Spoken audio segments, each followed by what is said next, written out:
بسم الله الرحمن الرحيم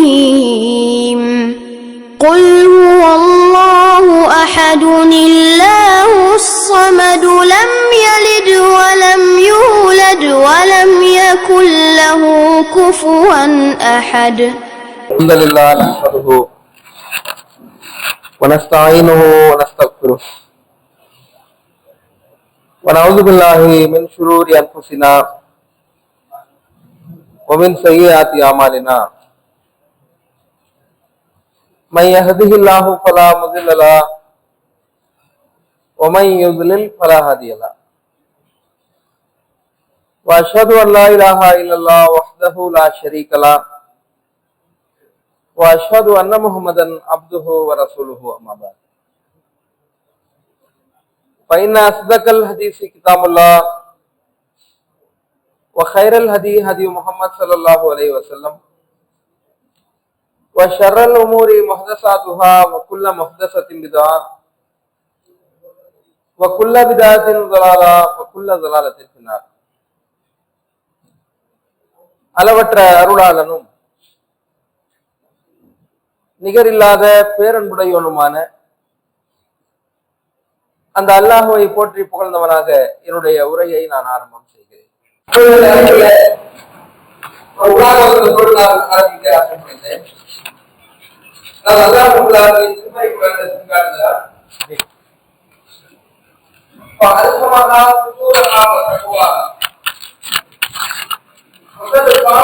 மனிதனுக்கு நன்மை தீமை என்பதை நாம் அறிவித்துக் கொடுத்திருக்கிறோம்.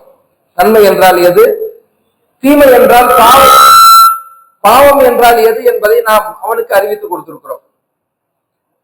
அந்த உள்ளத்தை கலங்கப்படுத்தியவர் தோல்வி அடைந்து விட்டார் என்று அல்லாஹ் ரப்பல் ஆலமீன் அந்த வசனத்தில் என்ன செய்யறான், பக்கத்து ஹாப மன் தஸ்ஸாஹா, அதை தூய்மையாக்கியவர் வெற்றி அடைந்து விட்டார், அதை கலங்கப்படுத்தியவர் தோல்வி அடைந்து விட்டார் என்று அல்லாஹ் குறிப்பிடுகிறார். அப்ப இந்த உள்ளம் என்பது ஒரு தடுமாற்றம் நிறைந்த ஒரு அம்சம். இறை நம்பிக்கை கொண்டவர்களா இருக்கக்கூடிய நமக்காக இருந்தாலும் சரி, இறை நம்பிக்கை இல்லாத மற்ற நபர்களாக இருந்தாலும் சரி, இந்த உள்ளத்துக்கு ஒரு யதார்த்தமான நிலையே இருக்காது, தடுமாற்றங்கள் கொண்ட நிலைதான். அதனாலதான் கடந்த கால பல அறிஞர்கள் பல பேர்களா வச்சிருக்கிறான். மனம் ஒரு குரங்கு எல்லாம் சொல்றானா இல்லையா, அது அலை பாயக்கூடியதாக இருக்கும். ரசூலுல்லாஹ் அதுக்கு பல விதமான வர்ணனைகள்லாம் சொல்லியிருக்கிறாங்க. உள்ளம் என்பது தடுமாறக்கூடியதாகத்தான் இருக்கிறது என்பதற்கு பல உதாரணங்களையும் சொல்லியிருக்கிறாங்க.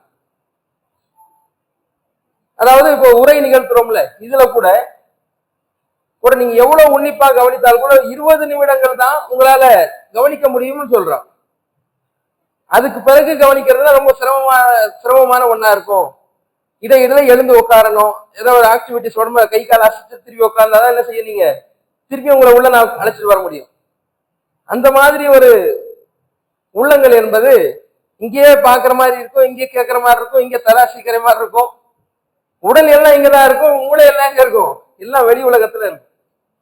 இப்ப இந்த சம்பவத்திலேயே நான் இந்த இவ்வளவு உதாரணங்கள் கூற முடியுதுன்னா, வெளி உலகத்துல நாம் கலந்து வாழக்கூடிய நேரத்துல எவ்வளவு விதமான எண்ணங்கள் நம்முடைய உள்ளங்கள் ஏற்படும், எவ்வளவு விதமான தடுமாற்றங்கள் ஏற்படும், நம்ம இந்த மார்க்கத்தோட எவ்வளவு தொடர்புல இருக்கணும்ன்றதுக்காக இது ஒரு உதாரணமா சொல்றேன். இதுல நமக்கு நிர்வாகியா இருக்கிறதுனால, பேச்சாளரா நாம இருக்கிறதுனால, நாம எந்தெந்த விஷயங்கள்லாம் கொஞ்சம் கவனமா இருக்கணும், எதுல எல்லாம் நம்ம இன்னும் கொஞ்சம் முயற்சி செய்யணும், முனைப்பு காட்டணும் என்ற மாதிரி சில விஷயங்கள் மட்டும் எனக்கு உண்டான நேரத்துல சிலதை பட்டியல் போடலாம்னு நான் ஆசைப்படுறேன். முதலாவதுங்க, பாவங்கள் சம்பந்தமான நம்முடைய மனநிலை. பாவங்கள் சம்பந்தமா, தீமைகள் சம்பந்தமா எப்படி இருக்கணும்ன்றது முதலாவது.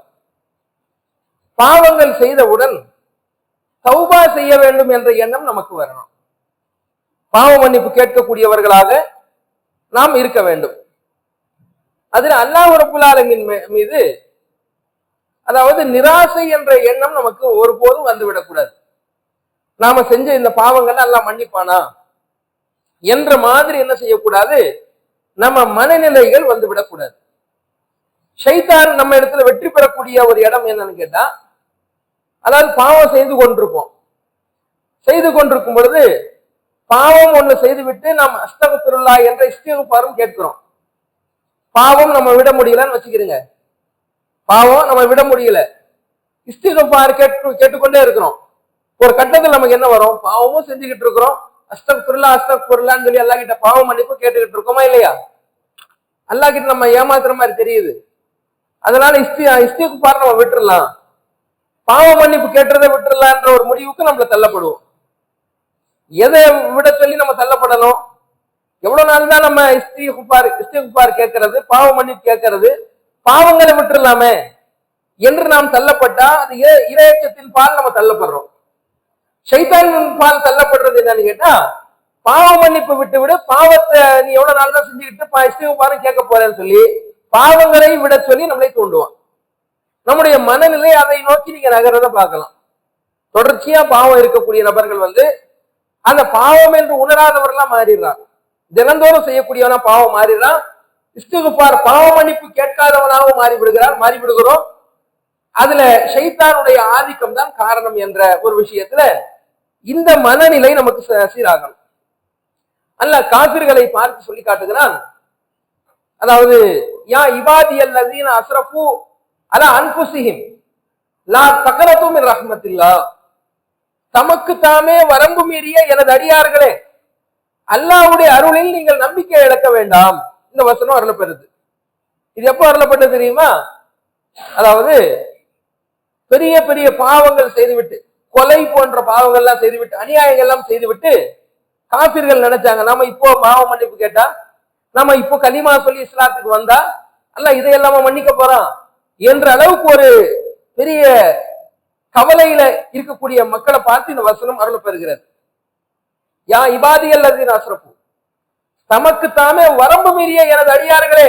அல்லாஹ் கூப்பிடும் பொழுது மனிதர்களே கூப்பிடல, எனது அடியார்களே வாங்க பாவ மன்னிப்பு கேளுங்க. இன்னல்லாஹ யக்ஃபிரு ஸுனூப ஜமீஆ, அல்லாஹ் எல்லா பாவங்களையும் மன்னிக்க தயாரா இருக்கிறான், வாங்கன்னு அல்லாஹ் கூப்பிடுறான். இப்ப முதலாவது நம்ம தெரிந்து கொள்ள வேண்டிய விஷயம் என்னன்னா, நம்ம எவ்வளவு பெரிய பாவங்கள் செஞ்சிருந்தோம் அதை பட்டியல் போடணும். அதை எல்லாத்துக்கும் அல்லாஹ் கிட்ட என்ன செய்யணும், பாவ மன்னிப்பு கேட்டுக்கொண்டே இருக்கணும். பாவ மன்னிப்பு கேட்பதை விடக்கூடாது. அதுல அல்லாஹ் மன்னிப்பான் என்ற விஷயத்துல ஆதரவு வைக்கக்கூடியவராக, ஆசை வைக்கக்கூடியவரா இருக்கணும். அதில் நிராசை அடையக்கூடியவரா ஒருபோதும் இருக்கக்கூடாது. காஃபிர்கள் தான் நிராசை அடைவாங்க. யார் நிராசை அடைவாங்க? காஃபிர்கள் தான் நிராசை அடை, அல்லாஹ் மன்னிப்பானா என்ற அளவுக்கு நிராசை அடையக்கூடியவர்கள் காஃபிர்கள் என்பது நம்ம, இது நானா சொல்லல. யாக்கூப் அலைஹிஸ்ஸலாம் தன்னுடைய மற்ற பிள்ளைகள்லாம் இருக்காங்கல்ல, யூசுப் அலைஹிஸ்ஸலாம் துரோகம் இழைச்சிட்டு அவனுடைய தம்பியையும் துரோகம் இழைச்சிட்டு நிக்கிறாங்க.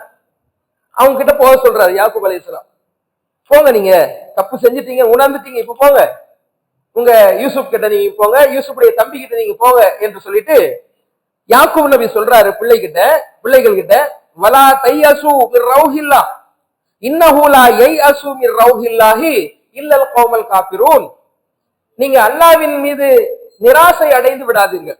அவன் பாவத்தை மன்னிப்பானா, அல்லாஹ்வுடைய அருள் நம்ம மீது எல்லாம் கிடைக்குமா? இவ்வளவு பெரிய துரோகம் பண்ணி இருக்காங்க.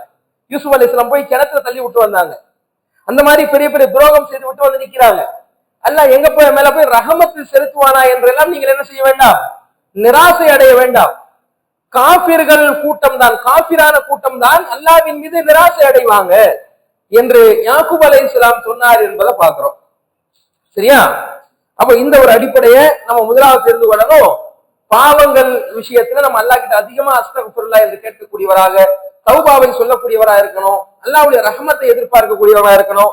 பாவ மன்னிப்பு கேட்கக்கூடிய நிலையில நீடித்தவர்கள் நம்ம இருக்கிற ஒண்ணு.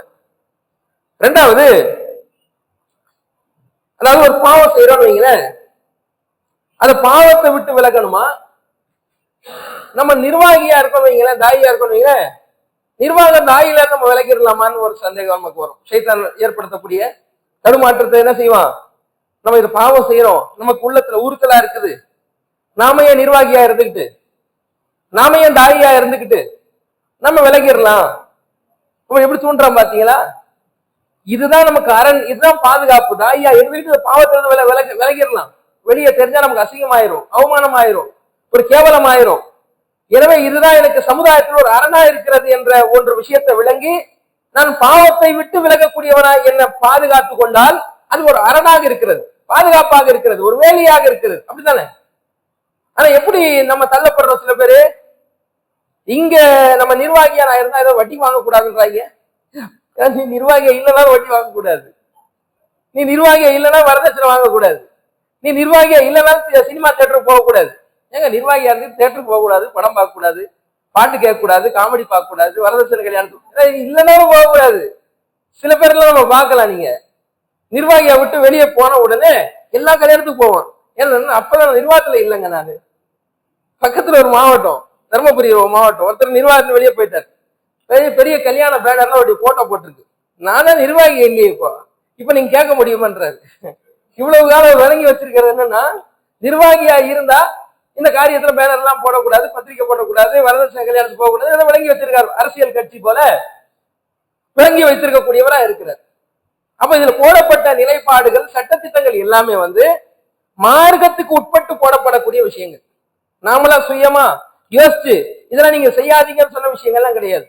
நீங்க நிர்வாகியாகவே இல்லை என்று சொன்னாலும், நீங்கள் தாயியாகவே இல்லை என்று சொன்னாலும், உங்க ஈமானை பாதுகாத்துக் கொள்ள வேண்டும் என்றால் இது போன்ற காரியம் செய்யாதீங்க என்ற விஷயத்தை தான் அதில் உள்ள அம்சம். நிர்வாகியா இருக்கும்போது கூடுதலா சேர்த்து சொல்லக்கூடியவர்களா நம்ம மாறுறோம், தாயியா இருக்கும் பொழுது கூடுதலான நிலைப்பாடா நம்ம சொல்லக்கூடியவா இருக்கிறோம். அப்போ இதுல என்ன இருக்குன்னு கேட்டா, சில பேர் முடிவெடுக்கக்கூடியது ஆச்சரியம் அளிக்கக்கூடியதா இருக்கிறது ரொம்ப சதவீதம் கம்மி தான். சதவீதம் கம்மியா இருந்தாலும் அதை சுட்டி காட்டும் பொழுது மற்றவர்களுக்கும் என்ன செய்யப்படாதுல தகவல் தெரியக்கூடிய அடிப்படை வரும்.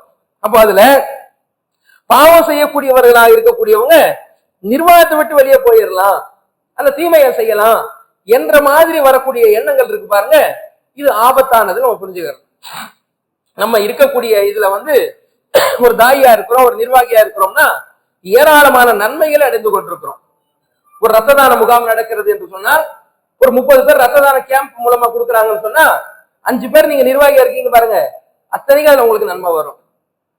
இங்க ஒரு பயான் நடக்கிறது, ஜும்மா பயான் நடக்கிறது, தெருமுனை பயான் நடக்கிறதுன்னு வைங்க, அதுல நீங்க நிர்வாகியா ஒரு அங்கத்தவரா நீங்க இருக்கிறீங்க, தாயா இருக்கிறீங்கன்னு சொன்னா சேர் கொண்டுதான் நீங்க போய் போடுவீங்க, வேற எதுவும் நீங்க செய்யல. ஒரு போஸ்டர் ஓட்டி இருப்பீங்க, கிளை மினிட் நோட்ல நீங்க எழுதிருப்பீங்க, அவ்வளவுதான். உங்க உழைப்பு இருக்கிறதுனால அங்க போய் போட முடிஞ்சது, போய் பேச முடிஞ்சது. ஒரு பேச்சாளர் பேசிட்டு போயிட முடியுமா? சேர் போடுறது யாரு, போஸ்டர் ஓட்டுறது யாரு, நோட்டீஸ் கொடுக்கறது யாரு, போலீஸ்ல பர்மிஷன் வாங்குறது யாரு, தாயை கேட்டு தலைமையில வாங்குறது யாரு, அந்த தாயை பஸ்ல ஏற்றி விடுறது யாரு, இருக்கா இல்லையா? ஒரு நிகழ்ச்சியை ஒட்டி அதனுடைய வேலைகள் எடுத்துக்கிட்டா ஒரு 50, 55, 60 வேலைகளுக்கு மேல இருக்கும். அந்த உழைப்பு எல்லாம் எல்லா நபர்களும் சேர்ந்து செய்யும் பொழுதுதான் ஒரு 100 பேர், 200 பேர், 300 பேர், 500 பேருக்கு அந்த தாவா படிக்கிற அந்த தெருவுல, அந்த மொஹல்லாவில், அந்த ஊர் மக்களுக்கு போய் சேரக்கூடியதா மாறும். அப்ப எல்லா நபர்களும் அதுல நன்மை உடையவர்களா மாறுவாங்க. இப்ப திருமண பிரச்சாரம், ஒரு ஜும்மா பயான், ஒரு பெண்கள் பயான், ஒரு தனி நபர் தாவா, ஒரு பொதுக்கூட்டம், ஒரு ஆர்ப்பாட்டம், ஒரு மாநாடு, எதை நீங்கள் எடுத்துக்கொண்டாலும் அதுல நிர்வாகிகளா இருக்கக்கூடியவர்கள் ஏராளமான நம்ம நன்மைகளை அடையணும். இதை நம்ம தெரிஞ்சுக்கிறணும். சரியா? அப்போ இதுல பாவம் சம்பந்தமான விஷயத்துல நம்ம இந்த வசனத்தை பார்த்தோம், இந்த ஹதீஸை பார்த்தோம்ல. அடுத்து ரசூலுல்லாஹி ஸல்லல்லாஹு அலைஹி வஸல்லம் சில அறிவுரைகளை சொல்லியிருக்கிறார். தௌபா சம்பந்தமாவும் சில அறிவுரைகள் நான் சொல்ல விரும்புறேன். ரசூலுல்லாஹ் பாருங்க, காணாமல் போன ஒரு ஒட்டகத்தை உதாரணம் காட்டி சொல்றாரு. பாலைவனத்துல ஒரு டிராவல் பண்ணி போறாரு. அவரு சாப்பாடு அதுல ஒட்டகத்துல இருக்குது, தண்ணி அதுல இருக்குது. அதுல நீங்க பாலைவனத்துல போனா உங்களுக்கு தெரியும், ஒரு உண்மை சம்பவம் ஒரு படமா எடுத்து அதை சொல்றது கூட பயமா இருக்கு. ஒரு சமயத்துல ஒரு படம் வந்துச்சு. பாலைவனத்துல ஒருத்தன் வேலையை விட்டு என்ன செய்வான், தப்பிச்சு ஓடி பல நாட்கள் தண்ணி எல்லாம் தாகமா அவன் டிராவல் பண்ண உண்மை சம்பவத்தை ஒரு படமா கூட வெளியே எடுத்துட்டான். அந்த மாதிரி ஒரு பாலைவனத்துல ஒரு தண்ணி இல்லாம மாட்டி விட்டால், வாகனம் இல்லாமல் மாட்டி விட்டால் அவன் பிழைக்கிறது கஷ்டம். இதான் உண்மையான விஷயம். இது ரசூலுல்லாஹி ஸல்லல்லாஹு அலைஹி வஸல்லம் மேற்கோள் காட்டுறாங்க. என்ன சொல்றாங்க, ஒருத்தர் பாலைவனத்துல உணவோட தண்ணியோட ஒருத்தன் போறான். அந்த தூங்குறான், கொஞ்ச நேரம் அந்த ஒட்டகத்தை நிக்க வச்சுட்டு தூங்குறான். எழுந்து பார்த்தா ஒட்டகமும் இல்லை, அதுல இருந்த சாப்பாடு தண்ணியும் இல்லை. இங்க தேடுறான், அங்க தேடுறான், அங்க தேடுறான், எங்க தேடினாலும் கிடைக்கல. ஒரு கட்டத்துல ஐயோ அவ்வளவுதான் நம்ம செத்து போக போறோம்னு சொல்லி நினைச்சிட்டு கவலையால அப்படியே கீழே மயங்கி கீழே விழுகிறான். கொஞ்ச நேரம் கழிச்சு எழுந்து பாக்குறான், காணாம போன ஒட்டகம் கண் முன்னாடி நிக்குது. சாப்பாடோட அந்த தண்ணியோட அந்த ஒட்டகம் நிக்குது. இப்படி மகிழ்ச்சி அவனால தாங்கவே முடியாம பூரிச்சு போய் அல்லாஹ் கிட்ட அவன் சொல்றான், அந்த அப்தி வ அன ரப்புக்க, நீதான் என் அடிமை, நான் உன் எஜமான் அப்படின்றான். சொல்லணும், எப்படி சொல்லணும், அவன் நீதான் என் எஜமான், நான் தான் உன் அடிமைன்னு சொல்றதுக்கு பதிலா நீதான் என் அடிமை, நான் தான் உன் எஜமான்ற வார்த்தையை அவன் மின் சித்தத்தில் பரஹ் மகிழ்ச்சியினுடைய விளிம்பில் போய் இப்படி பேசிவிட்டான் என்று ரசூல்லா சொல்லிட்டு சொல்றாங்க. இந்த உதாரணத்தை ரசூல்லா ஏன் சொல்றாங்க தெரியுமா? இவன் காணாமல் போன ஒரு ஒட்டகத்தை தொலைத்த ஒருவன், அந்த ஒட்டகம் உணவோடு தண்ணியோட கிடைக்க பெறும் பொழுது, அலாதியான ஒரு மகிழ்ச்சி வரும் பொழுது, வாய் தடுமாற்றத்துல ஒரு தப்பான வார்த்தையை சொன்னவன் எவ்வளவு மகிழ்ச்சி அடைவானோ, அதை விட ஒரு அடியானாக இருக்கக்கூடிய நீங்கள் அல்லாஹ்விடத்துல பாவ மன்னிப்பு கேட்கும் பொழுது இதை விட அல்லாஹ் கூடுதலாக மகிழ்ச்சி அடைகிறான் சொல்றாங்க. இந்த உதாரணம் சொன்னது எதுக்கு? புரிய வைக்கிறதுக்காக. அல்லாஹ் எவ்வளவு மகிழ்ச்சி அடைகிறான் என்றதை புரிய வைக்கிறதுக்காக நபி ஸல்லல்லாஹு அலைஹி வஸல்லம் இந்த காணாமல் போன ஒரு ஒட்டகத்தை உதாரணம் காட்டுறாங்க. அப்போ அல்லாஹ் கிட்ட நம்ம பாவ மன்னிப்பு கேட்கக்கூடியவர்களா இருக்கணும். அதே மாதிரி இன்னொரு செய்தி பாருங்க, இது வெளிப்படையான கருத்து பார்த்தா ஆச்சரியமா இருக்கு. ரசூலுல்லாஹ் சொல்றாங்க, நீங்கள் உண்மையிலேயே அல்லாஹ், அதாவது என் உயிர் எவன் கை வசம் வைக்கப்பட்டிருக்கிறதோ அவன் மீது ஆணையாக நான் சொல்கிறேன், நீங்கள் பாவம் செய்யாதவர்களாக இருந்தால் அல்லாஹ் உங்களை அழித்து விடுவான். நீங்கள் பாவம் செய்யாதவர்களா இருந்தா அல்லாஹ் உங்களை அழித்து விட்டு இன்னொரு பாவம் செய்யக்கூடிய ஒரு கூட்டத்தாரை அல்லாஹ் உருவாக்குவான். அவர்கள் பாவ மன்னிப்பு கேட்பார்கள், அல்லாஹ் அவர்களை மன்னிப்பான். இப்படிப்பட்ட ஒரு சமுதாயத்தை அல்லாஹ் உருவாக்குவான் என்று நபி ஸல்லல்லாஹு அலைஹி வஸல்லம் சொல்றாங்க. இது முஸ்லிம்ல வரக்கூடிய ஹதீஸ். இதை சொல்லக்கூடிய கருத்து என்ன? நம்ம பாவம் செய்யாம இருக்கக்கூடிய கூட்டமா இருந்தா இன்னொரு கூட்டத்தால என்ன செய்வான்? பாவம் செய்யற கூட்டத்தை உருவாக்க நம்மள அழிச்சிருவான், இன்னொரு கூட்டத்தை உருவாக்குவான்னு ரசூலுல்லாஹ் சொல்றாங்க. இதுக்கு அப்புறம் முடிவு பண்ணிட வேண்டியதுதான், வெளியே போய் நிறைய பாவங்கள் செய்ய ஆரம்பிச்சிட வேண்டியதான் சொல்லி இந்த கருத்து சொல்லுதா? அப்படி சொல்லல. இந்த செய்தி மனிதனுடைய படைப்பு பற்றி பேசப்படுகிறது. வானவர்கள் என்ற ஒரு படைப்பு பாவம் செய்யாத படைப்பு, மனிதர்கள் என்ற படைப்பு பாவம் செய்யக்கூடிய படைப்பு. நாமளும் வானவர்கள் மாதிரி படைக்கப்பட்டிருந்தா எல்லாம் என்ன செஞ்சிருக்க மாட்டான்? கண்டினியூவா உலகத்துல வச்சிருக்க மாட்டான். நம்மளை அழிச்சிட்டு பாவம் செய்யக்கூடிய ஒரு இனத்தை எல்லாம் படைச்சிருப்பான்ற கருத்து தான் இது பேசுறது தவிர கூடுதலா பாவம் செய்யுங்க என்று பேசல. அதுல என்ன தீர்வு முக்கியமா சொல்லப்படுதுன்னா, பாவம் செய்யறவன் முக்கியம் இல்ல, பாவம் செஞ்சவன் மன்னிப்பு கேட்பான் பாரு, அவனை எல்லாம் மன்னிப்பான். அப்படிப்பட்ட ஒரு கூட்டத்தை உருவாக்குவான் என்பதை ரசூலுல்லாஹ் சொல்றாங்க. அப்ப நம்ம எவ்வளவு பாவம் செய்யறோன்றதுல நம்ம கணக்கு போட்டு அது அல்லாஹ் கிட்ட நம்ம எவ்வளவு பாவ மன்னிப்பு கேட்கிறோம் என்பதுலதான் நம்முடைய உள்ளம் சீர்பட்டு கொண்டிருக்கிறது, உள்ளம் தூய்மையாகி கொண்டிருக்கிறது என்ற பகுதியை நாம் என்ன செய்யணும்? தெரிந்து கொள்ளக்கூடியவர்களா மாறணும். அல்லாஹ் குர்ஆன்ல சொல்லி காட்டுகிறான், வல்லதீன ஃபஅலு ஃபாஹிஷத்தன் அவ் ஸலமு அன்ஃபுஸஹும் ஸக்கருல்லாஹ் ஃபஸ்தக்ஃபிரு லிதுனூபிஹிம். அவர்கள் ஒரு மானக்கேடான ஒரு காரியத்தை செய்து விட்டால், ஒரு அநியாயமான ஒரு காரியத்தை தனக்கே அவர்கள் செய்துவிட்டால் அல்லாஹ்வை நினைவு கூர்வார்கள், அல்லாஹ்வை நினைவு கூர்ந்து பாவ மன்னிப்பு கேட்பார்கள். ஒமையகுஃபிரு துனூப இல்லல்லாஹ், அல்லாஹ்வை தவிர எங்களுடைய பாவங்களை மன்னிப்பவன் யார் என்று என்ன செய்வாங்க? அவங்கிட்ட சரணடைஞ்சிருவாங்க. சரணடைந்து விட்டு என்ன செய்வாங்க? வலம் யுசிர்ரு அலா மா ஃபாலு வஹும் யஅலமூன், தெரிஞ்சுக்கிட்டு அந்த பாவத்தில் நீடிக்க மாட்டாங்க. ஒரு மூமின் யார் தெரியுமாங்க? தப்புன்னு நமக்கு உள்ளத்துல உறுத்துது, உறுத்தக்கூடிய ஒன்றில் என்ன செய்யக்கூடாது? நம்ம அதிலே நீடிக்கக்கூடியவரா நம்ம மாறக்கூடாது. பாவம் செய்யறது இயல்புதான், உள்ள உறுத்துதா எல்லாம் மன்னிச்சுக்கலாம், நான் இதுக்கப்புறம் நான் செய்ய மாட்டேன் என்று திருந்தி எல்லாம் கிட்ட சரணடைஞ்சு அதுல நீடிக்காம வெளியே வர்றோம் பாத்தீங்களா? இது தூய்மையான உள்ளத்தினுடைய அடையாளம், ஒரு மூமியினுடைய அடையாளம். இப்படிப்பட்டவரெல்லாம் நம்ம மாறணும். சரியா? அப்ப இத அல்லாஹ் ரப்பல் ஆலமீன் இது போல எதிர்பார்க்கிறான் என்பதற்கு இந்த வசனம் ஆல இம்ரான் 135வது வசனத்தை பார்க்கிறோம். அதே மாதிரி முஸ்லிம்ல வரக்கூடிய இன்னொரு ஹதீஸ், அஸ்னப அப்துன் ஸம்பன் ஃபகால அல்லாஹு மக்ஃபிர்லி ஸம்பி. ஒரு அடியான் ஒரு பாவத்தை செய்து விடுகிறான், செய்துவிட்டு அல்லாஹ் என்னுடைய பாவத்தை மன்னித்து விடு என்று அல்லாஹ்விடம் கேட்கிறார். தபாரக வ தஆலா அஸ்னப அப்தி ஸம்பன் ஃபஅலிம அன்ன லஹு ரப்பன் யக்ஃபிரு ஸம்ப வ யாஃகுது பிஸம்பி. இந்த அடியானை பாருங்கள், தவறு செய்து விட்டான், தவறு செய்துவிட்டு தனக்கு ஒரு இறைவன் மன்னிப்பவன் இருக்கிறான் என்று நினைத்து அந்த ரப்பிடத்துல வந்து முறையிடுகிறான். பாருங்கள், வந்து அல்லாஹ்விடத்துல அல்லாஹ் என் பாவத்தை மன்னித்து விடு என்று இவங்க கோரிக்கை வைக்கிறான். எனவே என் அடியாருடைய பாவத்தை நான் மன்னிக்கிறேன் என்று அல்லாஹ் சொல்கிறான். ரசூலுல்லாஹ் சொல்றாங்க.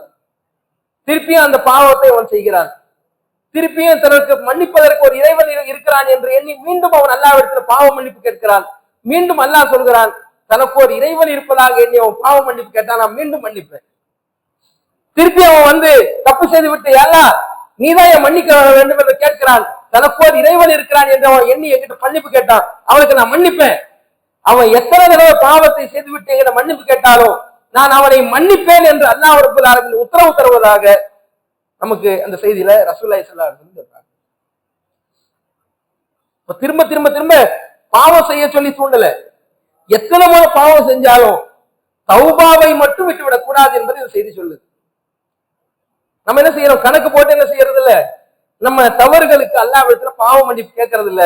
அப்படி கேட்கக்கூடியவரா மாறினா நம்முடைய நாளுக்கு நாள் நம்முடைய தீமைகள், நம்முடைய பாவங்கள் எல்லாம் குறைய ஆரம்பிக்கும் என்பதை நீங்கள் உணரலாம். என்ன செய்யலாங்க, நம்ம தௌபா கேட்கக்கூடியவர்களாக மாறிவிட்டால் எண்ணிக்கை, பாவத்தினுடைய எண்ணிக்கை நாட்பட குறைந்து கொண்டே வரும் என்பதை நம்ம தெரிஞ்சுக்கிறோம். சரியா? இப்படி ஏராளமான செய்திகள். ரசூலுல்லாஹி ஸல்லல்லாஹு அலைஹி வஸல்லம் அவர்கள் 100 தடவை ஒரு நாளைக்கு பாவ மன்னிப்பு கேட்டதாக இப்படி நிறைய இருக்கு. சையதுல் இஸ்திக்ஃபார் என்ற ஒரு துவா, அருமையான துவா. ஒரு தௌஹீத் வாதியா இருக்கக்கூடியவங்க மனப்பாடம் இல்லாம இந்த துவா இருக்கக்கூடாது. நம்மள தௌஹீதுல 20 வருஷமா இருக்கும், 30 வருஷமா இருக்குன்றது பெருமை என்ன தெரியுமாங்க? இந்த துவா எல்லாம் மனப்பாடமா இருக்கிறது தான் பெருமை. இந்த துவா எனக்கு தெரியாதுன்றது பெருமையே இல்லை. புரியுதா இல்லையா? சில பேர் நீங்க பார்க்கலாம், வயசானவங்களா இருப்பாங்க, அறியாம பேசுவாங்க. நான் எல்லாம் 30 வருஷமா தௌஹீதுல இருக்கிறேன், 25 வருஷமா இருக்கிறேன் அப்படிலாம் சொல்லக்கூடாது. எனக்கு கேட்டா நீங்க நன்மை அல்லாஹ் கிட்ட தான் எதிர்பார்க்கணும், மனிதர்கள் கிட்ட அந்த பெருமையோ பாராட்டுனா எதிர்பார்க்க கூடாது. சில பேர் அறியாமல் சொல்லிடுவாங்க, அப்படி அதனால இங்க என்னாலதான் இந்த பள்ளி வாசல் வந்துச்சு, என்னாலதான் இந்த மக்கள்லாம் வந்தாங்க என்றெல்லாம் ஏதோ ஒரு வகையில வெளியே சொல்லிடுவாங்க. எதுவுமே நம்முடைய உழைப்புகள் எல்லாம் அல்லாஹ்விடத்துல மட்டும்தான் நம்ம எதிர்பார்க்கணும். அப்ப இந்த சையதுல் இஸ்திக்ஃபார்ல நம்ம பெருமைப்படக்கூடியவங்களா இருக்கு. இதெல்லாம் எனக்கு தெரியும்ன்றதுல நமக்குள்ளேயே என்ன துவா அது? காலையில தெரியுமா? யாருக்கெல்லாம் தெரியும் சொல்லுங்க, கை தூக்குங்களேன். சையதுல் இஸ்திக்ஃபார்ன்ற பாவ மன்னிப்பு கேட்கிற தலையாய துவா யாருக்கெல்லாம் தெரியும்? கை தூக்குங்களேன். 1 2 3 4 பேர், 4 பேர் தான் இருக்கீங்க. பாருங்களேன் எவ்வளவு கம்மியான எண்ணிக்கை இருக்கு பாருங்க. துவா சொல்றேன் பாருங்க. அல்லாஹும்ம அன்த ரப்பி லா இலாஹ இல்லா அன்த خلقتني انا عبدك وانا على عهدك ووعدك ما استطعت اللهم اني اعوذ بك من شر ما صنعت ابو لك بنعمتك علي وابو بذنبي فاغفر لي فانه لا يغفر الذنوب الا انت. இவ்வளவுதான். இந்த துவாவை ஃபஜ்ர்ல காலையில ஒருத்தன் இறை நம்பிக்கையோ கொள்கை உறுதியோட காலையில ஓதிட்டு சாயந்திரத்துக்குள்ள மாலைக்குள்ள மௌத்தாயிட்டான், அவன் சொர்க்கவாசின்னு நாங்க சொல்லலாம். மின் அஹ்லில் ஜன்னா, அவன் சொர்க்கவாசி. மாலையில ஒருத்தன் இதை ஓதுறான், உள்ள உறுதியோட கொள்கை உறுதியோட ஓதுறான், காலைக்குள்ள மௌத்தாயிடுறான், அவன் யாரு? மின் அஹ்லில் ஜன்னா, சொர்க்கவாசின்ற சொன்ன செய்தி.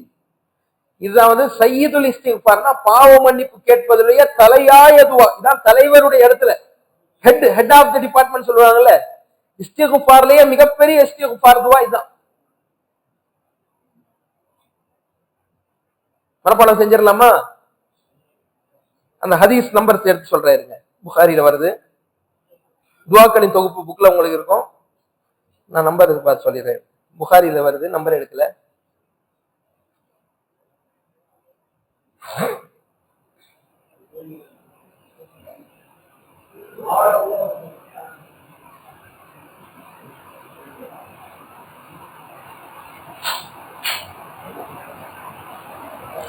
புகாரில 6306, 6306, அதே மாதிரி 6323 2 இடத்துல இடம்பெற்றது. ஓகேவா? இந்த செய்தியை மனப்பாடம் பண்ணிக்கிறீங்க. அப்போ இது நம்ம உள்ளம் சீர்படுவதற்குண்டான முக்கியமான அடிப்படை. அந்த அர்த்தம் பாருங்க. அல்லாஹும்ம அன்த ரப்பி, அல்லாஹும்ம இறைவா, அன்த ரப்பி நீதான் எங்கள் இறைவன், லா இலாஹ இல்லா அன்த உன்னை தவிர வணக்கத்திற்குரிய இறைவன் வேறு யாரும் இல்லை, ஹலக்தனி நீதான் எங்களை படைத்தாய், வான அப்துக்க நான் உனது அடிமை, அலா அஹதிக்க ஓ வாதிக்க மஸ்தத்தாது நீ உன்னிடத்தில் நான் சில ஒப்பந்தங்களை எடுத்து வந்திருக்கிறேன் உலகத்துக்கு, சில வாக்குறுதிகளை எல்லாம் கொடுத்துட்டு நான் உலகத்துக்கு வந்திருக்கிறேன். மஸ்தத்தாது முடிந்த அளவுக்கு நான் தேடிக்கொண்டிருக்கிறேன். அத அல்ல அஹதிக்க வாதிக்க மஸ்தத்தாது உன்கிட்ட சில ஒப்பந்தங்களை நான் எடுத்து வந்திருக்கிறேன், சில வாக்குறுதிகளை கொடுத்து வந்திருக்கிறேன் உலகத்துக்கு. இந்த ஒப்பந்தத்தையும் உறுதிமொழிகளையும் என்னால் இயன்ற அளவுக்கு சக்திக்கு உட்பட்டு நான் செய்து கொண்டிருக்கிறேன் இறைவா. அல்லாஹும்ம இன்னி அஊது பிக்க மின் ஷர்ரி மா ஸனஅது, நான் செஞ்ச தவறுகளை எல்லாம் நீ மன்னித்து விடு, உன்னிடத்தில் நான் பாதுகாவல் தேடுகிறேன். சரியா? அல்லாஹும்ம இன்னி அஊது பிக்க மின் ஷர்ரி மா ஸனஅது அபூஉ லக்க, உன்னிடத்தில் நான் சரணடைகிறேன், திரும்புகிறேன். நியாமத்திக்க அலைய, நீ என் மீது என்ன நியாமத்து கொடுத்த, அருட்கொடையை கொடுத்திருக்கிறாய், அதை கொடுத்து உன்னிடத்தில் நான் சரணடைகிறேன், திரும்புகிறேன். அபூலக்க பிநியாமத்திக்க அலைய அபூ, உன்னிடத்திலே நான் திரும்புகிறேன். அதுக்கப்புறம் என்ன வருது?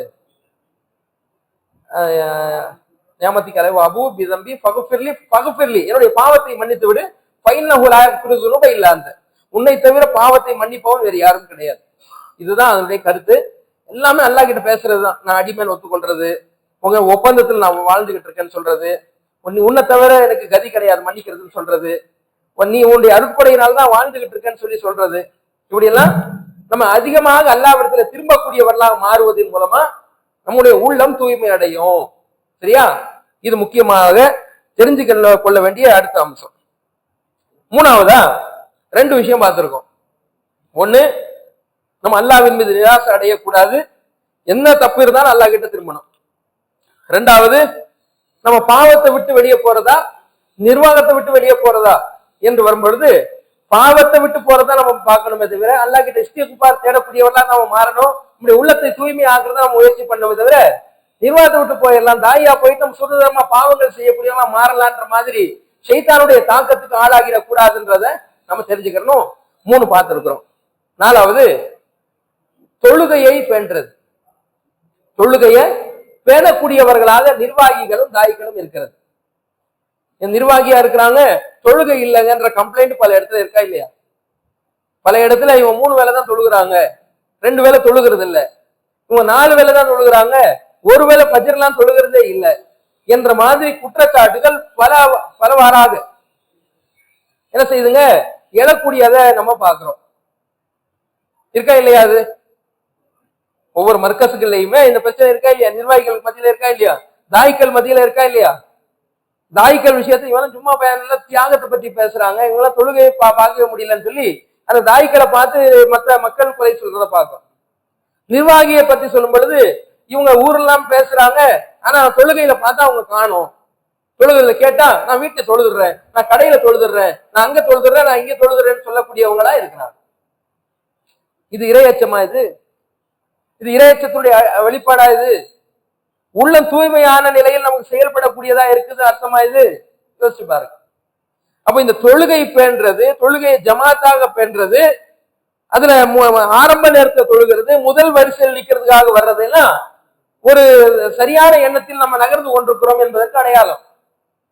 அதுல பின்தங்கக்கூடியவர்களாக நம்ம மாறும் பொழுது நம்ம உள்ளம் தூய்மை அடையல, நம்ம சரியான பாதையில செல்லவில்லை என்பதற்கு இதெல்லாம் ஒரு உதாரணங்களா இருந்து கொண்டிருக்கிறது. பல வசனங்கள், பல ஹதீஸ், நீங்க பல பயான்ல கேள்விப்பட்டிருப்பீங்க. தொழுகையை விட்டவன் காபிர்களுக்கும் அவனுக்கும் என்ன செய்யுது? இடையாக பாலமாக இருப்பது தொழுகைன்றாங்க ரசூலுல்லாஹ்.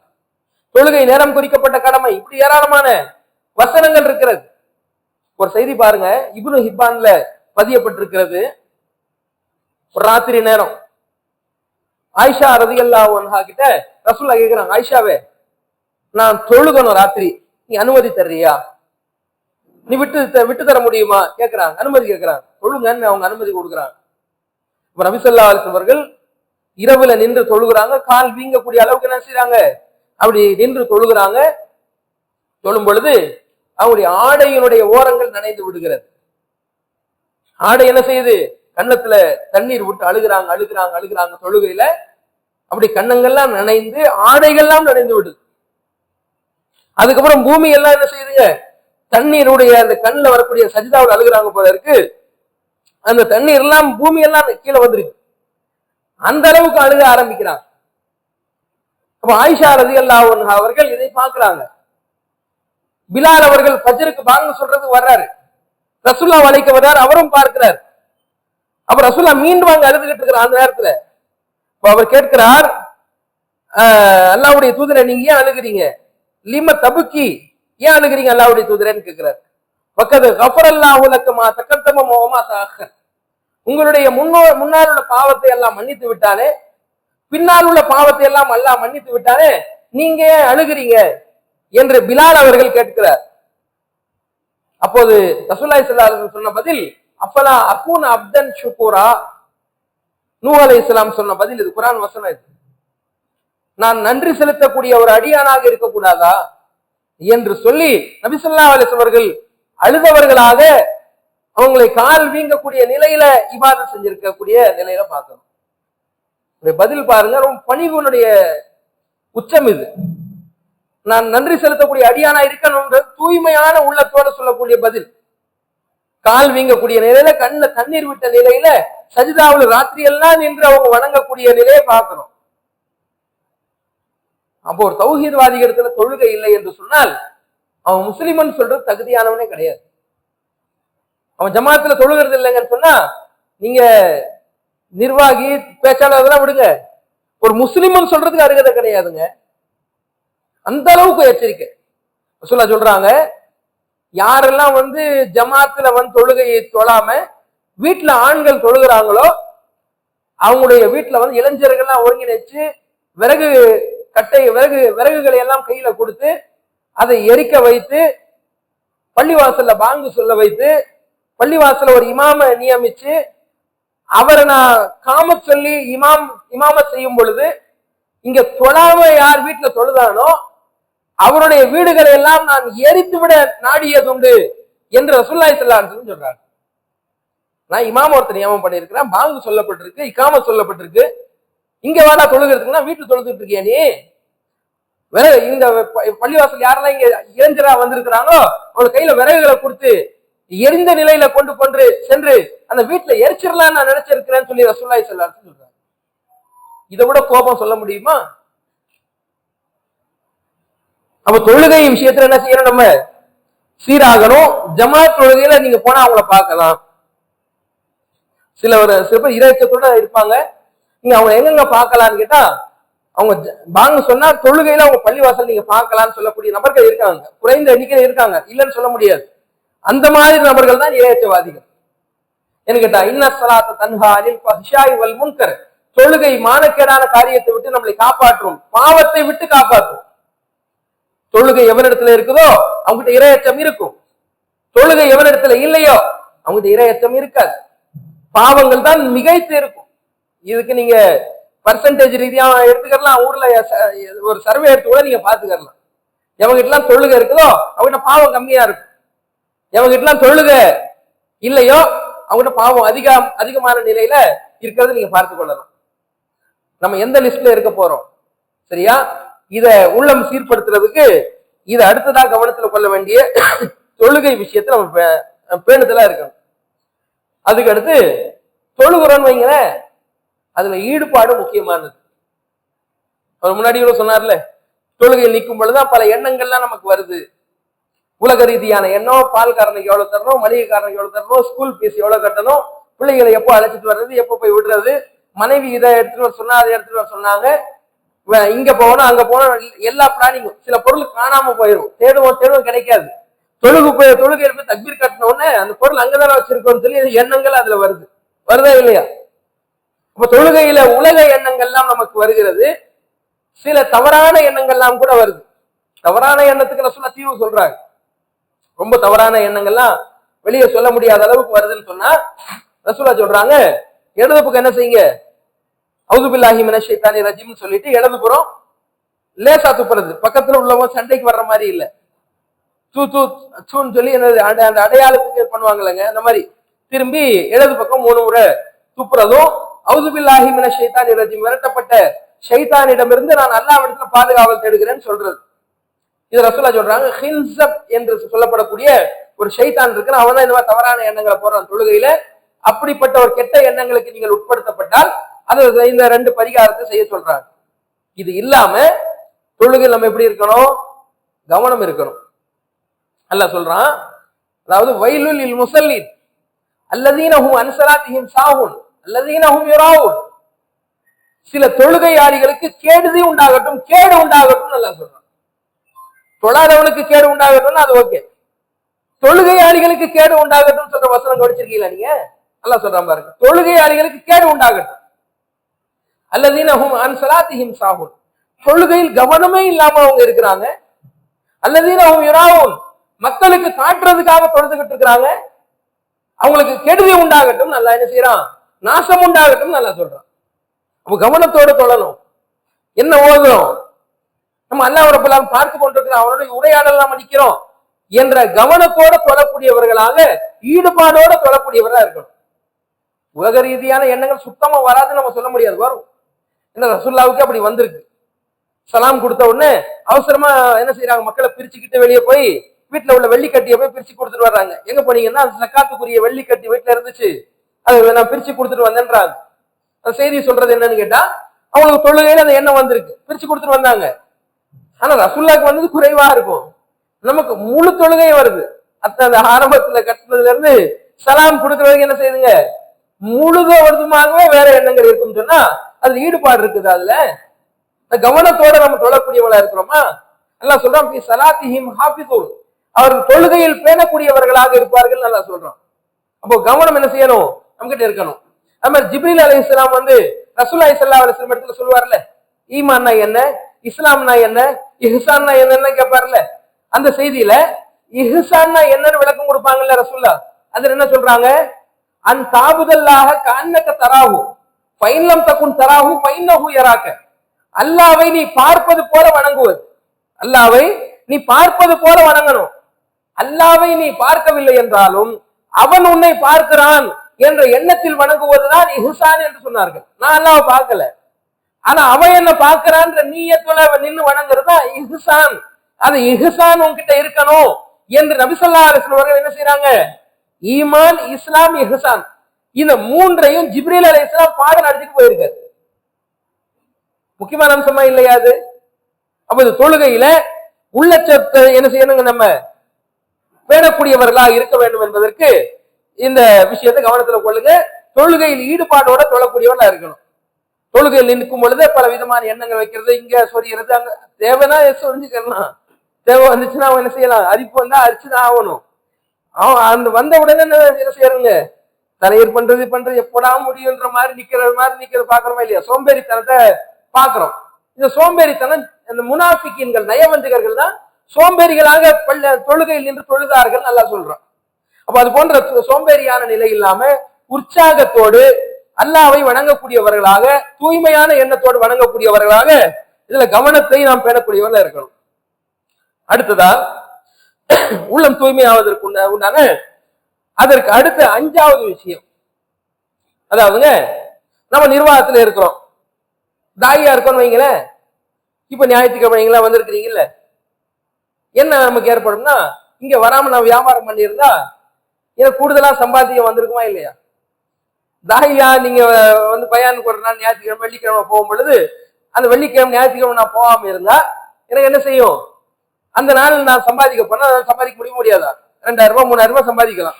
சென்னை போன்ற நகரங்கள்லாம் நான் உழைச்சேன்னு சொன்னா, பாடுபட்டேன்னு சொன்னா கூடுதலா வருமானம் எல்லாம் ஈட்ட முடியும். உங்க மாவட்டங்களுக்கு ஏற்ப, உங்க ஊருக்கு ஏற்ப 1000 2000 உங்களால என்ன செய்ய முடியும், ஈட்ட முடியும். இங்க வந்து நீங்க உட்காரும் பொழுது நீங்களும் இழந்தா வந்திருக்கிறீங்க, நானும் இழந்தா வந்திருக்கிறேன், மாவட்ட நிர்வாகிகள் இழந்தா வந்திருக்கேன், எல்லாம் இழந்தா வந்திருக்கிறோம். அப்ப இந்த எண்ணங்கள் என்ன செய்யும்னு கேட்டா, நம்ம நிர்வாகத்திலிருந்து கொஞ்சம் கொஞ்சமா விலக வைக்கும். போதும், நீ இருந்தது போதும், நீ போ, உன் மனைவிக்காக போய் சம்பாதிப்போ, குழந்தைக்காக நீ சம்பாதிப்போ, குடும்பத்துக்காக சம்பாதி, உனக்கு சம்பாதி, இந்த பணத்தை வச்சு என்னெல்லாம் செய்யலாம் தெரியுமா என்ற மாதிரி ஒரு எண்ணங்கள் வந்து நம்மள தாவா பணிகள்ல இருந்து, நம்ம 7 நாளும் செய்யற மாதிரி, 7 நாளும் ஏதோ லீவ் போட்டு நம்ம செய்யற மாதிரியும், ஜமாத்துக்காக தௌஹீத் ஜமாத்துக்காக நம்ம அர்ப்பணித்த மாதிரியும், அப்படி என்ற மாதிரி ஒரு எண்ணங்களை ஏற்படுத்தக்கூடிய ஒரு நிலையை நீங்க பார்க்கலாம். அதனாலதான் மத்த அரசியல் கட்சிகள், ஜமாத்துகள்லாம் ஒரு பொதுக்குழு வச்சா என்னத்தான் நீ தலைவரா போடணும், என்னத்தான் நீ செயலாளரா போடணும், ஒரு கூட்டமே சண்டைக்கு நிற்கும். இங்க என்ன இருக்கும், என் தலைவரை என்ன போடாதீங்க, செயலாளரை என்ன போடாதீங்க, பொருளாளரா போடாதீங்க, ஒவ்வொருத்தர் பிச்சுக்கிட்டு ஓடுவாங்க. எதுக்கு அப்படி கேட்டா, இதுதான் அந்த உள்ளத்தில் மறைஞ்சிருக்கிற காரணம்.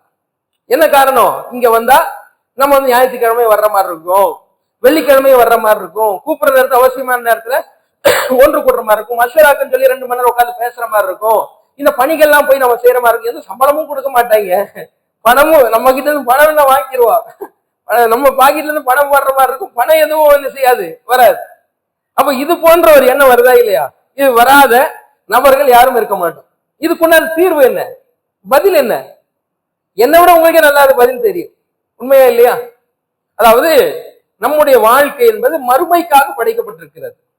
இந்த உலகம் என்பது சோதனைக்காக படைக்க அல்லாஹ் ரப்பல் ஆலமீன் அனுப்பி இருக்கிறான். அந்த மறுமைக்குண்டான விளைச்சலை நாம் தேட வேண்டும். இந்த உலக ரீதியான வாழ்க்கையில் நாம் மூழ்கி மறுமையை தொலைத்து விடக் கூடாது என்பதுதான் அதற்குண்டான பதில். புரியுதா இல்லையாங்க? ஒரு பகுதி நேரத்தை, ஒரு பகுதி உடல் உழைப்பை நான் அல்லாஹ்வுக்காக, அவருடைய மார்க்கத்துக்காக நான் செய்யணும். நீங்க ஜமாத்துல நிர்வாகியா இருங்க, இல்லாம போங்க. பேச்சாளரா இருங்க, இல்லாம போங்க. தௌஹீத் ஜமாத்துக்காக நான் இதை சொல்லல. நம்ம ஜமாத்தே இல்லைன்னு வச்சுக்கோங்க, அப்ப நம்ம அமைதியா இருக்க இந்த மார்க்கம் ஒட்டுக்கொள்ளுதா? இல்லையே. சமுதாயத்துக்கு நீ என்ன செஞ்ச? ஏழை எளியவருக்கு நீ என்ன செஞ்ச? அனாதைகளுக்கு நீ என்ன செஞ்ச? பாதிக்கப்பட்டவர்களுக்கு நீங்க என்ன செஞ்ச? இந்த கேள்வி எல்லாம் வருமா இல்லையா? ஷிர்க்ல, பிதஅத்ல, மூட நம்பிக்கையில சமுதாயம் இருக்கிறாங்க, நீ என்ன செஞ்சன்ற கேள்வி உங்களுக்கு எனக்கு இருக்கா இல்லையா? அப்ப இதற்காக பாடுபடக்கூடிய, தாவா பணிகள் செய்யக்கூடிய, சமுதாய பணிகள் செய்யக்கூடிய கடமை என்பது ஜமாத் இல்லை என்றாலும் அல்லாஹ் ரப்பல் ஆலமீன் நம்ம அதை கடமையாக்கிருக்கான். ஜமாத்தா இருக்கனால சேர்ந்து ஒன்னா செய்யறது, ஒன்னா சேர்ந்து கை கோர்த்து ஒண்ணு பயணித்துக் கொண்டிருக்கிறோம். உங்களுக்கு நான் உழைப்பாக, எனக்கு நீங்கள் உழைப்பாக, ரெண்டு பேரும் என்ன செய்யறோம்? ஒரு சங்கிலி தொடரா ஓடிக்கொண்டிருக்கிறோம். நன்மையில ஒருத்தர் கை கோர்த்து கொண்டு, எனக்கு நீ உதவியாரு, உங்களுக்கு நான் உதவியா இருப்பேன்ற மாதிரி நன்மையில இறையச்சத்துல ஒருத்தர் நம்ம உதவியா இருந்து கொண்டிருக்கிறோம். தாவா பணிகள, சமுதாய பணிகள, நற்பணிகள்ல, பாதிக்கப்பட்டவருக்கு உதவக்கூடிய பணிகள, ஏராளமான காரியத்துல, ஆயிரக்கணக்கான பணிகள்ல அல்லாஹ் குர்ஆன்ல சொல்லி காட்டுறான் பாருங்க. மன் கான யுரீது ஹர்ஸல் ஆகிரா நஸீத் லஹு ஃபீஹி, நஸீத் லஹு. யார் மறுமைக்கான விளைச்சலை ஆசைப்படுகிறாரோ அந்த மறுமைக்கான விளைச்சலை நாம் அதிகப்படுத்துவோம். ஃபி ஹர்ஸிஹி, அவருடைய விளைச்சலை நாம் அதிகப்படுத்துவோம். ஒமன் கான யுரீது ஹர்ஸ துன்யா நுக்திஹி, யார் மறுமையில எனக்கு தேவையில்லை, உலகத்துலதான் எனக்கு அதிகமான விளைச்சல் தேவை என்று ஆசைப்படுகிறாரோ உலகத்தில் அவருக்கு நாம் வழங்கி விடுவோம். மறுமையில் அவருக்கு எந்த பேரும் கிடைக்காது, எந்த நற்பேரும் அவர் வாங்க முடியாதுன்றான். நீங்க யார காட்டலாம், வளர்ந்தவங்க பில்கேட்ஸை காட்டலாம், நீங்க அதானியை காட்டலாம், நீங்க அம்பானியை காட்டலாம், இந்த எலான் மஸ்கை நீங்க காட்டலாம், எத்தனை பேர் வேணாலும் நீங்க காட்டலாம். இவங்க பாருங்க, ஷேர் மார்க்கெட்டுடைய கிங் இவர் கோடிக்கணக்கா இன்வெஸ்ட்மெண்ட் பண்ணிருக்காரு, அறிவை முழுக்க முழுக்க இதுல போட்டாரு, அவர் அதுலயே சிந்தனை போட்டதுனால கோடிக்கணக்கான நபருக்கு அவர் அதிபதினு சொல்லலாம். மறுமையில அவர் அதிபதியா? மௌத்தா போன பிறகு கோடிக்கணக்கான பணத்தை அவர் பெறுவாரா? நயா பைசா அவங்களுக்கு கிடைக்காது. ஈமானும் இல்ல, இஸ்லாமும் இல்ல, அமலும் இல்ல. நமக்கு எவ்வளவு பெரிய எல்லா பாக்கியங்களை கொடுத்திருக்கிறான். நான் இந்த உலகத்தில் நான் ஏழையா இருந்தாலும், பொருளாதாரமே எனக்கு இல்லை என்று சொன்னாலும், என்னுடைய மறுமைக்கான சேமிப்புன்றது அபரிமிதமானது, அதிகமானது. எனக்கு முன்னால் அவங்க கிட்ட கூட நிக்க முடியாது. ஃபஜ்ருக்கு முன்னால் முன் சுன்னத் தொழுகிறேன், தொழுக, அதற்கு முன்னாளுடைய நன்மையை கூட அவங்களால அடைய முடியாது. உலகத்துக்கும் உலகத்தில் உள்ள எல்லாவற்றுக்கும் விட சிறந்தது ஃபஜ்ருடைய முன் சுன்னத் 2 ரக்காத்.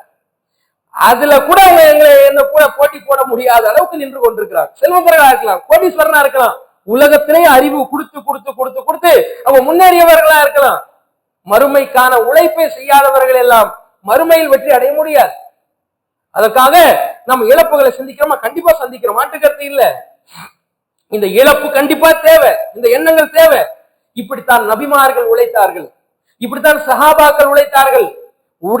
உழைப்பை தியாகம் செய்தார்கள், பொருளாதாரத்தை தியாகம் செய்தார்கள், உயிரையே போர்க்களத்தில் அர்ப்பணித்து இறந்து போனார்கள் அல்லாஹ்விடத்தில் கூலியை பெறுவதற்காக. நம்ம தியாகம், அதான் அல்லாஹ் கேட்கிறான், நீ தியாகம் செய்யாம சொர்க்கத்துக்கு போறான்னு ஆசைப்படுறியான்னு அல்லாஹ் கேட்கிறானா இல்லையாங்க? இந்த வசனங்கள்லாம் நம்ம திருப்பி திருப்பி படிக்கக்கூடியவர்களாக, சிந்திக்கக்கூடியவர்களா இருக்கணும்.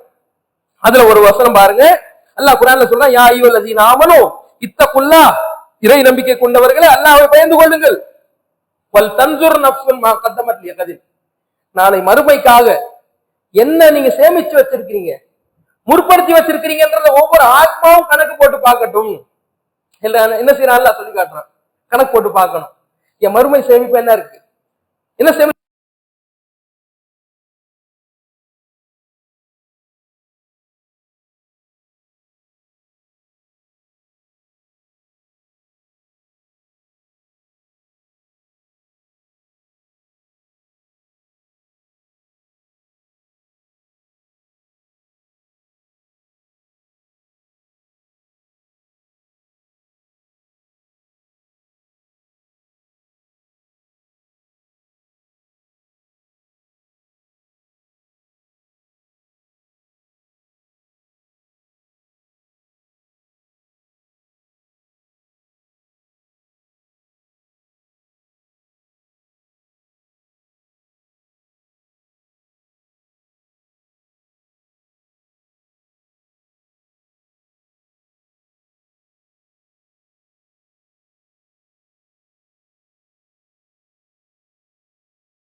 புத்தகத்துல 3 பேர் மாறி மாறி